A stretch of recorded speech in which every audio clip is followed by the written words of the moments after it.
오전 6시 봉국시의 배가 항해를 시작합니다. 서해안 꽃게잡이는 산란기의 꽃게 보호 등을 이유로 매년 4월에서 6월 그리고 9월에서 11월에만 조업을 허용합니다. 어부들은 이 3개월 동안 바짝 일을 해야만 마음 편히 가족과 겨울을 날 수 있습니다.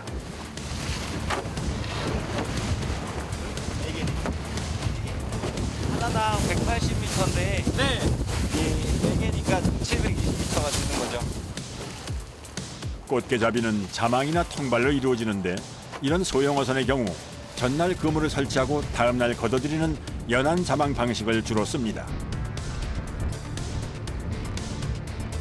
조업 위치를 찾고 투망을 결정하는 것까지 오롯이 선장의 역할이기에 봉국시의 얼굴엔 긴장한 기색이 역력합니다.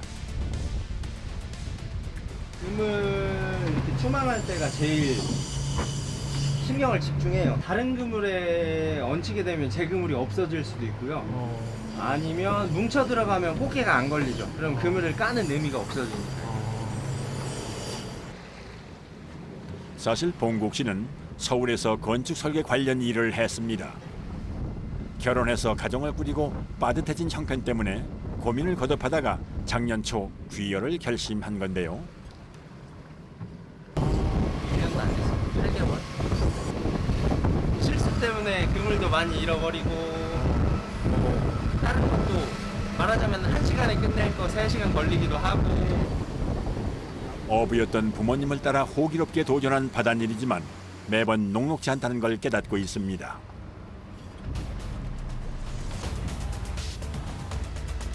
자신의 결정에 선원들의 생계가 달려있다는 걸 알기에 더욱 신중하려 애를 쓰는데요.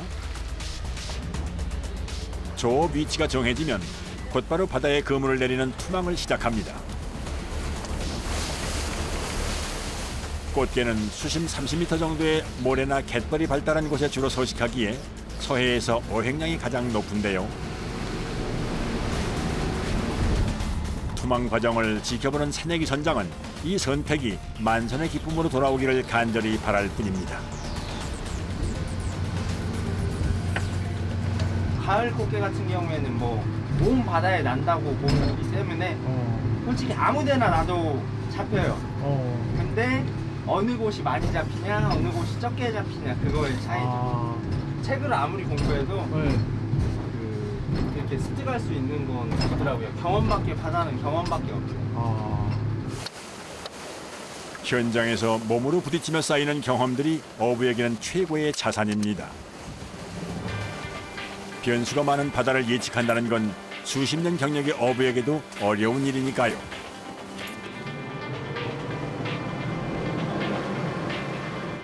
바다를 업으로 삼은 지 이제 겨우 8개월이지만 꾸준히 조업을 이어가면서 깨우친 그만의 노하우가 생겼다는데요.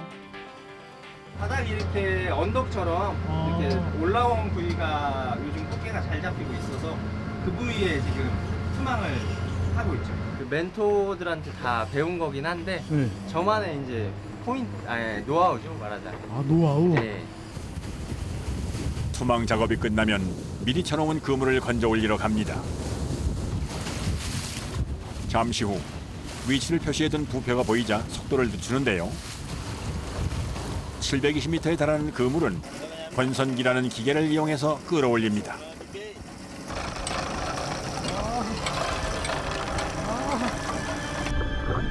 하루 동안 바닷속에 감춰져 있던 그물이 조금씩 수면 위로 올라오고 갑판 위에 그물들이 쌓여갈수록 선원들의 손길이 빨라집니다. 배 위로 건져진 그물망 사이로 낯익은 모습이 보이는데요. 그토록 애타게 기다렸던 꽃게입니다. 꽃게를 잡으면 제일 먼저 하는 일, 집게의 아래쪽 발을 잘라내는 겁니다. 다 한 통에 넣잖아요. 집게를 안 잘라주면 서로 물어서 다 다리가 잘려요. 위 집게를 자르면 다리가 좀 지들이 잘 떨어져요. 그래서 아래 집게를 대부분 다 자르죠. 흥분한 꽃게들이 서로를 공격해서 상처를 내지 않도록 방지하는 건데요. 두 개가 다 떨어져 버리면 판매 상품으로 가치가 확 줄어들어요. 그러니까 예를 들어서 뭐 2만 원 하던 게 5천 원으로 떨어진다든지 뭐 이런 정도로 많이 떨어지기 때문에 고생해서 잡은 꽃게가 상품 가치를 인정받아 좋은 시세로 넘기는 게 어부에겐 가장 보람된 일일 테죠. 엄청 실하네. 소리만 들어도 제철 꽃게의 힘이 느껴집니다. 꽃게잡이는 꽃게가 상하지 않고 그물도 상하지 않게 떼어내야 하기 때문에 손이 많이 가는 조업 중에 하나죠. 많은 정성이 들어간 만큼 사람들에게 사랑받길 바라는 마음입니다.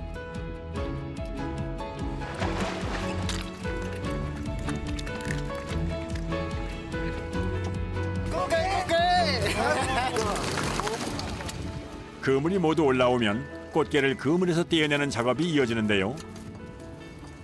이 일에 익숙한 사람은 갈고리로 서너 번의 손놀림만으로 꽃게를 떼어냅니다.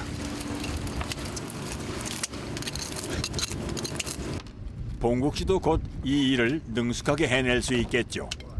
이 집게발을 손으로 잡으면 집게발을 떨어져요. 그래서 그건 좀 유의해야 할 점이. 오! 네, 떨어져요. 집게발을 잡자마자 허탈할 정도로 쉽게 떨어져 나갑니다. 그게 그리고 꽃게에 대한 잘못된 정보를 바로잡겠다며 나서는데요. 배가 노란 거 보이시나요? 배가 노란 건 묵은 꽃게. 그러니까 산지에서는 이걸 더 쳐줘요. 왜냐? 1년이든 2년이든 더 살아서 꽉 차 있거든요. 상했네, 냄새가 나네. 그런데 이건 좀 알아주셨으면 좋겠어요. 엄청 좋은 꽃게입니다. 좋은 품질의 꽃게. 예. 노란 빛깔 때문에 오해를 받지만 실은 귀한 몸입니다. 새벽 6시부터 오후 2시까지 매일 8시간 동안 조업을 하는데요. 잇따른 강행군에도 힘을 낼 수 있었던 건 바다의 풍년을 실감하는 이 순간 덕분입니다.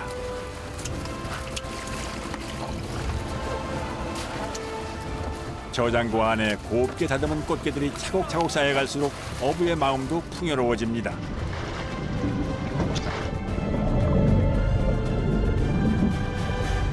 이게 잘 걸려 온 거 올라온 거예요? 네, 지금 이 시기에 이 정도면은 그래도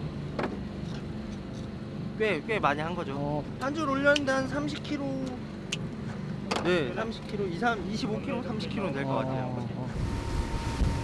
어부들의 꿈이 담긴 바다 위의 부표들. 봉국 씨도 매일 부표를 건져 올릴 때마다 기쁨과 실망을 수없이 반복하며 더 나은 어부의 삶을 고민합니다. 직접 잡아서 직접 판매하는 이런 사업을 하면 좀 더 좋겠다 싶어서 왔죠. 서울 생활할 때는 항상 바쁘고 쫓기고 이런 좀 마음이 강했는데 말하자면 여유가 생겼죠. 심적으로. 그게 좀 가장 큰 변화 같긴 해요. 두 번째 그물을 건져 올리기 위해 찾아온 자리. 그런데 상황을 지켜보는 봉국 씨의 표정이 심상치 않은데요. 하지만 선원들은 평소처럼 작업을 이어가고 있을 뿐입니다. 이때 몸을 엎드리는 봉국 씨. 너무 붙었어. 붙었으면 같이 빼. 그물이 이제 그물하고 붙은 거예요. 그물하고 그물이 붙은 거예요? 네. 올라타가지고 이제 이렇게 저 준비하고 있죠. 이렇게 연결을 해주는 거예요. 잘라가지고.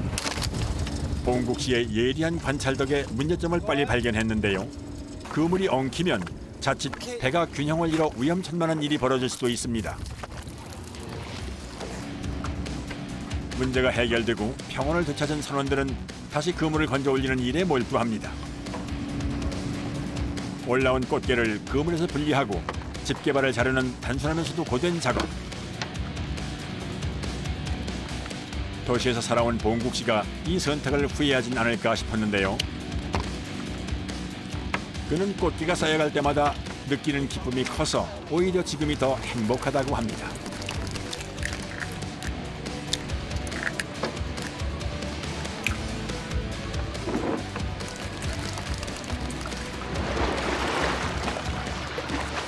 어획량은 어부들의 심정을 대변하는데 오늘 조업에 대한 새내기 선장의 심정은 어땠을까요?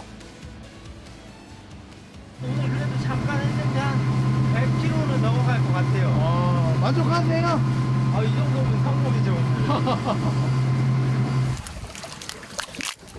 신선한 꽃게는 하얀 속살을 꺼내 회로도 먹는데 갓 잡은 꽃게만이 가능한 별미입니다.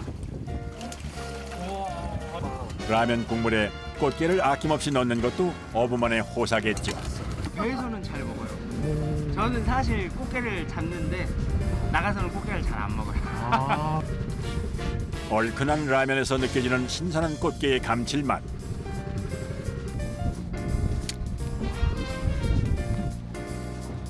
꽃게를 한 입 베어무는 순간 녀석을 손에서 놓지 못하는 건 어부들도 마찬가지입니다.